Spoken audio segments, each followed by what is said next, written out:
الدنيا واسعة قوي وفي نفس الوقت صغيرة قوي، والغريب فيها إن كل ما بنشوف قد إيه هي صغيرة وواصلة ببعضها، كل ما بنفهم قد إيه هي كبيرة وتسعنا كلنا. عمر في يوم في ورشته سمح لنفسه بشوية خيال، حلم بيغزل فيه فساتين في منتهى الجمال. يومها شاف حياة عجبته ومسك فيها، فكبر حلمه منه بقى حقيقة. احتاج مساعدة في الورشة من سيد وفريدة، زودوا كل يوم على الحلم أحلام جديدة. سيد بشطارته في الأرقام بيرسم الطريق، وفريدة بشطارتها في التطريز عادت أخوها علي، فقرر يشجع حلم ابنه الصغير.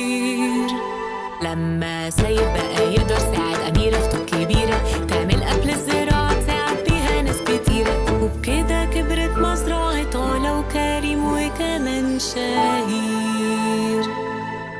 اتقابل حسن ابن علي في فرقة ناشئين الأهلي، وحط أول خطوة في حلم إنه يبقى لعيب دولي. وفي نفس الوقت اللي حسن جاب فيه جون، خالد خاله أخد خطوة كان بيقول عليها جنون. فتح مكتبة بسبب حبه لطه إدريس ونجيب، كتبوا وسابوا وراهم إرث عظيم غني وعجيب. مكتبة خالد ما كان طيب ودافي، النهاردة بقوا 30 فرع بيزور كل يوم فرع. وفي قطر الأقصر كتبت الصحفية دقوا بسالي قصة نجاح خالد وعمر في مقال قراه مستثمر اسمه زين وقال عمر شاب يستحق الاستثمار. ويوم ما عمر نقل من ورشة لمصنع كبير، عمر ما جه على باله ازاي قصة وفكرة تغير حياة ناس كتير.